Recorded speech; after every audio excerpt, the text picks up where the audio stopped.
Fala galera abençoada, seja muito bem-vindo, muito bem-vinda ao canal Eltimara Martins. E todas as manhãs eu leio a Bíblia e eu já quero pedir que você carinhosamente deixe o seu like, que é bastante importante, e vamos começar. Estamos em Juízes 7. Gideão vence os midianitas. Então, Jerubal, que é Gideão, e todo o povo que estava com ele levantaram-se de madrugada e acamparam junto à fonte de Harod. O acampamento dos midianistas estava ao norte, no vale, perto do monte Moré.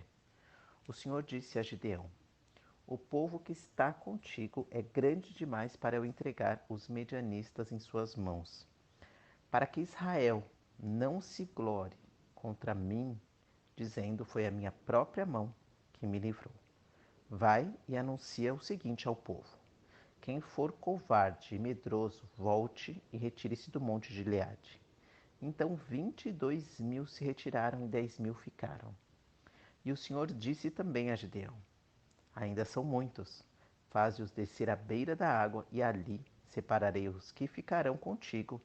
E se eu disser, este irá contigo, ele irá. Mas se eu disser, este não irá contigo, ele não irá.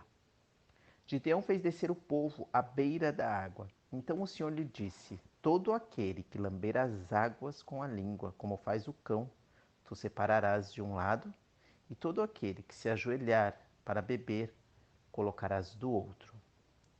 Os que lamberam a água, levando a mão à boca, foram 300 homens, mas todo o resto do povo se ajoelhou para beber.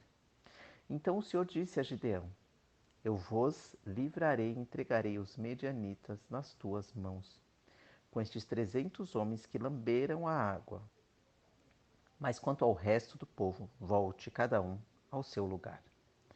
Gideão enviou todos os outros homens de Israel para suas tendas, mas reteve os 300 que ficaram com as provisões e as trombetas do povo.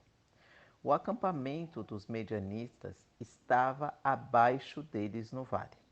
Naquela mesma noite, o Senhor disse a Gideão: Levanta-te e desce ao acampamento, pois eu o entregarei nas tuas mãos. Mas se tens medo de descer, leva contigo teu servo Purá ao acampamento e ouve o que dizem. Assim, as tuas mãos serão fortalecidas para atacar o acampamento. Então ele e o seu servo Purá desceram até o posto, avançando das sentinelas do acampamento. Os medianitas, os amalequitas e todos os outros povos do leste cobriam o vale, como uma multidão de gafanhotos, e os seus camelos eram inumeráveis como areia na praia do mar. No momento em que Gideão chegou, um homem estava contando um sonho ao seu companheiro. Eu tive um sonho em que um pão de cevada vinha rolando sobre o acampamento dos medianistas, e quando chegou a uma tenda, bateu nela e a derrubou. A tenda virou de cima para baixo e ficou estendida por terra. Quando seu companheiro ouviu isso, respondeu: Isso não é outra coisa senão a espada de Gideão, filho de Joás, o israelita. Deus entregou nas mãos dele os medianistas e todo este acampamento. Quando Gideão ouviu o sonho contado e a sua interpretação, adorou a Deus. Em seguida voltou ao acampamento de Israel e disse: Levantai-vos, porque o Senhor entregou o acampamento dos medianistas nas vossas mãos. Então dividiu os 300 homens em 3 companhias, pós trombetas e jarros com tochas acesas nas mãos de cada um deles. E lhes disse: Olhai para mim e fazei como eu fizer. Assim que eu chegar à extremidade do acampamento, fazei o que eu fizer. Quando eu e todos os que estiveram comigo tocarmos a trombeta, tocai também as trombetas ao redor de todo o acampamento e gritai: pelo Senhor e por Gideão. Gideão e os 100 homens que estavam com ele chegaram à extremidade do acampamento no princípio da vigília da meia-noite, logo depois da troca das sentinelas. Então tocaram as trombetas e despedaçaram os jarros que tinham nas mãos. Assim as 3 companhias tocaram as trombetas e despedaçaram os jarros, segurando com a mão esquerda a tocha e com a direita a trombeta, e gritaram: "A espada, pelo Senhor e por Gideão." E cada um permaneceu no seu posto ao redor do acampamento. Então todos os medianistas, gritando, começaram a fugir. Quando as 300 trombetas foram tocadas, o Senhor fez com que todos no acampamento voltassem a espada um contra os outros. Mas muito fugiram até Bet-Sitá, em direção de Zererá, até os limites de Abel, Meolá, perto de Tabat.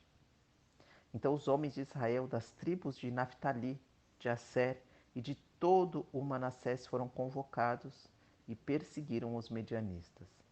Gideão também enviou mensageiros por toda a região montanhosa de Efraim, dizendo: "Descei para atacar os medianistas e ocupai as águas deles, até Bet-Bará e também o Jordão." Todos os homens de Efraim foram convocados e ocuparam as águas até Bet-Bará e também o Jordão. E prenderam 2 líderes dos medianistas, Oreb e Zeeb. Mataram Oreb na rocha de Oreb e Zeeb no tanque de espremer uvas de Zeeb.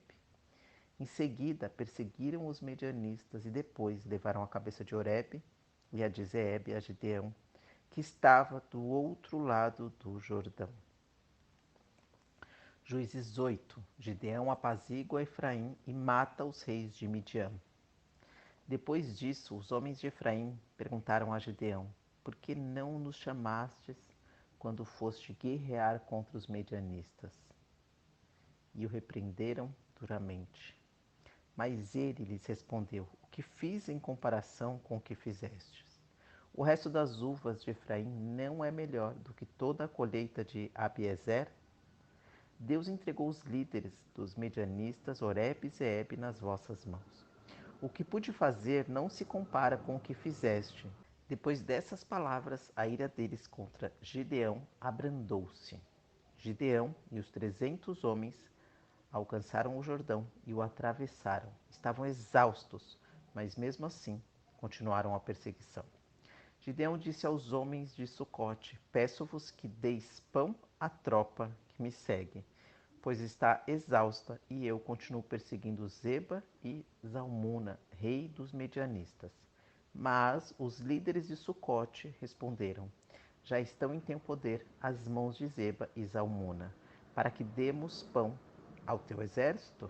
E Gideão respondeu-lhes: "Pois, quando o Senhor entregar Zeba e Zalmuna nas minhas mãos, rasgarei a vossa carne com os espinhos e espinheiros do deserto."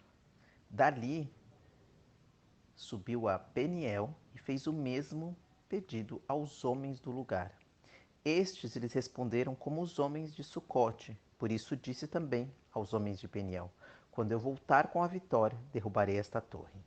Zeba e Zalmuna estavam em Carcor com o seu exército, cerca de 15.000 homens. Estes foram os que restaram de todo o exército dos povos do leste, pois 120.000 homens que usavam espada haviam morrido. Gideão subiu pelo caminho dos nômades a leste de Nobá e Zogbeá e atacou o exército de surpresa. Zeba e Zalmuna, os 2 reis medianistas, fugiram, mas Gideão os perseguiu e os capturou, derrotando também todo o exército deles. Quando Gideão, filho de Joás, voltou da batalha pelo caminho de Heres, ele capturou um homem de Sucote e o interrogou. Este lhe deu por escrito os nomes dos 77 líderes e anciãos de Sucote. Depois Gideão foi aos homens de Sucote e disse: "Aqui estão Zeba e Zalmuna, por causa destes ristes de mim", dizendo: "Acaso já estão em teu poder as mãos de Zeba e Zalmuna, para que demos para os teus homens exaustos?" Então ele prendeu os anciãos da cidade e os castigou com espinhos e espinheiros do deserto.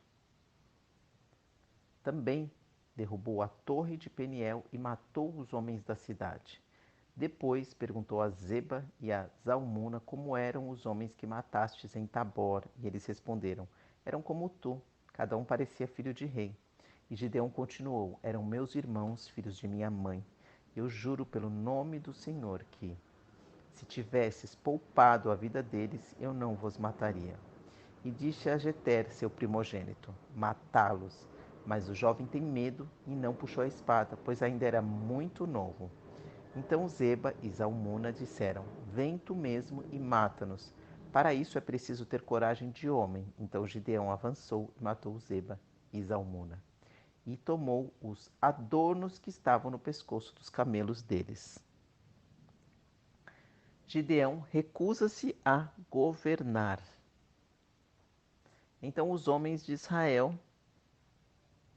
disseram a Gideão: Reina sobre nós, tu, teu filho e o filho de teu filho, pois nos livrastes das mãos dos medianistas.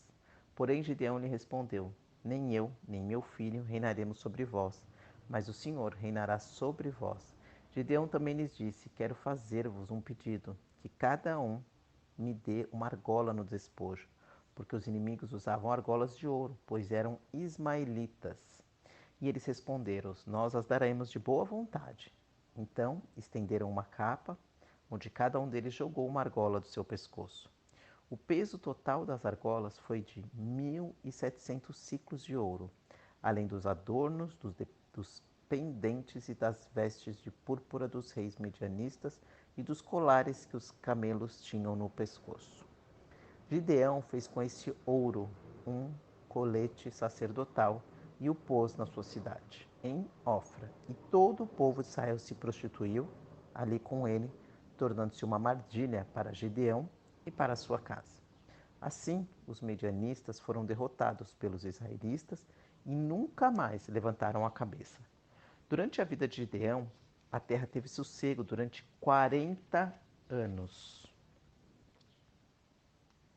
Então Jerubal, filho de Joás, voltou e habitou em sua casa. Gideão teve 70 filhos gerados por ele, porque ele tinha muitas mulheres. A sua concubina, que morava em Siquém, também lhe deu um filho, a quem deu o nome de Abimeleque.